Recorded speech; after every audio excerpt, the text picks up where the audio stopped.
de ir a votar, debemos cuestionarnos sobre las necesidades y deseos que tenemos y de ahí partir para investigar cuál partido o propuesta es la mejor opción para la situación actual del país. Ir a votar no significa pertenecer a un partido político, simplemente es un acto de participación ciudadana que ejercemos de acuerdo a nuestros ideales.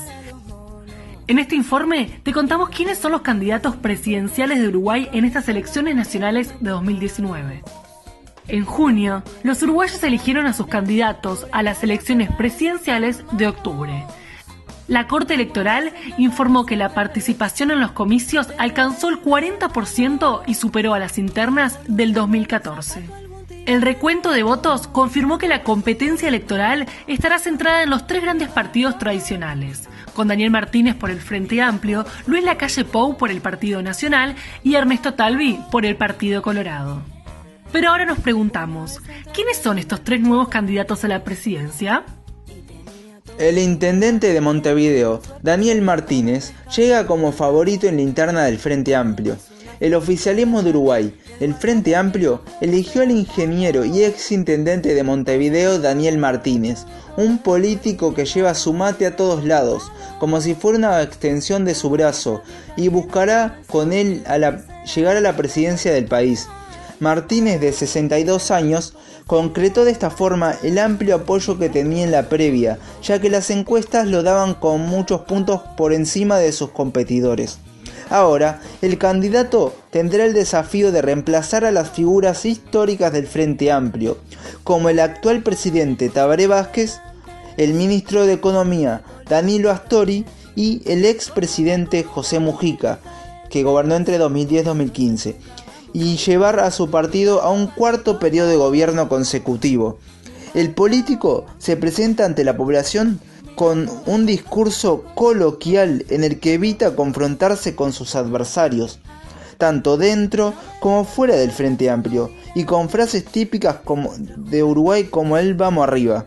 Incluso, cuando asumió como intendente capitalino en su primer día de mandato, fue al Palacio Municipal en bicicleta, como forma de demostrar una señal y fomentar este medio de transporte en el país. El ahora candidato de la coalición comenzó en su carrera política siendo muy joven, durante sus años de estudiante de ingeniería, cuando ingresó al sindicato de la universidad. Luego se consolidó en el ámbito gremial, fue uno de los fundadores del sindicato de la empresa estatal de combustibles, ANCAP. Su relación con el Frente Amplio surge desde el Partido Socialista al que se afilió en 1973, año en el que comenzó la dictadura cívico-militar del país y se extendió hasta 1985, y mediante el que surgió su candidatura. La interacción con los socialistas permitió a Martínez mantener una buena relación con el presidente Vázquez, quien durante su primer periodo de gobierno, 2005-2010, lo designó presidente de ANCAP entre 2005 y 2008, y luego ministro de Industria, Energía y Minería hasta 2010. Su carrera política en los últimos años, al encabezar una cartera y estar al frente de una de las principales empresas públicas del país, le hizo adquirir una notoriedad que en 2009 intentó trasladar a las urnas por el partido, pero el partido se lo negó. Durante su gestión en la intendencia, Martínez consiguió que el gobierno departamental llegara a 3 años consecutivos, con saldo financiero positivo. Encabezó una serie de obras a lo largo de la capital y alzó su popularidad. Con todo este panorama, y fundamentalmente ante la falta de nuevos líderes en el Frente Amplio, el Partido Socialista comenzó a principios de 2018 la campaña para convencer a Martínez de postularse como precandidato, y en octubre el ex intendente lo confirmó. Si bien el Frente Amplio tiene un plan de gobierno ya establecido, Martínez ya ha dicho que apuntará al desarrollo de la ciencia y la tecnología como pilares en su gestión. Por su parte, Luis Lacalle Pou irá por su revancha en los comicios de octubre para alcanzar el sillón presidencial al que no pudo acceder en las elecciones de 2014. El senador, y también abogado, está inmerso en la política de 2000, cuando ingresó al Parlamento como diputado. Sin embargo, por su sangre, corre gran parte de la historia política del Uruguay, ya que es hijo del expresidente Luis Lacalle Herrera y bisnieto de Luis Alberto de Herrera, una de las principales figuras políticas del siglo XX en Uruguay.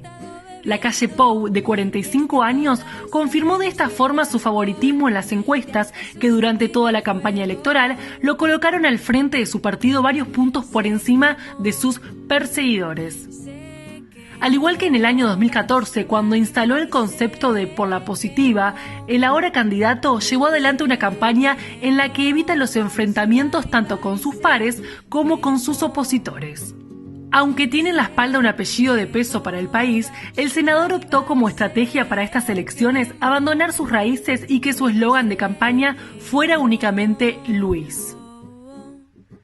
Si bien desde un principio se especulaba con que el senador iba a ser el candidato de su partido, a fines del 2018 llegó a la escena política el magnate Juan Sartori, quien sorprendentemente presentó su precandidatura por el Partido Nacional. Lo que en un principio parecía ser una candidatura más, con el tiempo se fue transformando en un escollo para Lacalle Pou y acercándose en las encuestas. La campaña de Sartori, que muchos lo acusaron de hacer política sucia y prácticas dudosas para hacerse conocer, fue efectiva y llevó al millonario a desplazar incluso al senador Jorge Larrañaga al tercer lugar.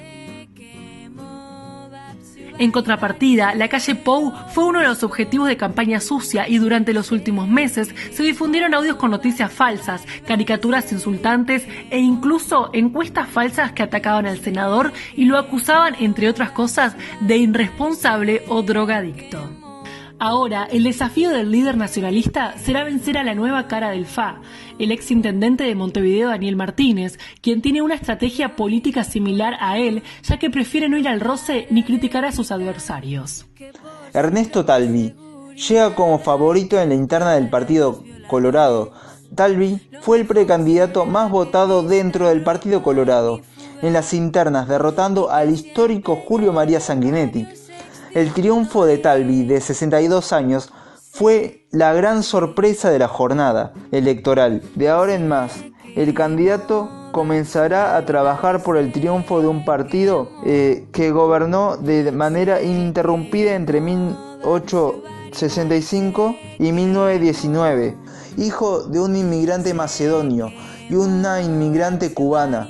Talvi nació en Montevideo, donde se graduó como economista en la Universidad de la República, antes de partir a Estados Unidos, donde se doctoró en economía en la Universidad de Chicago.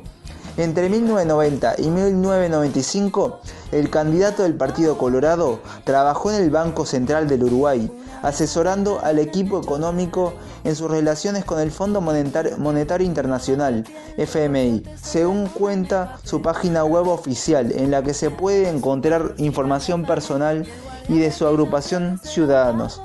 Asimismo, desde 1997 hasta 2018 se desempeñó como director académico del Centro de Estudios de la Realidad Económica y Social, CERES, un lugar de investigación independiente y sin fines de lucro, dedicado al análisis económico de Latinoamérica con especial foco en Uruguay.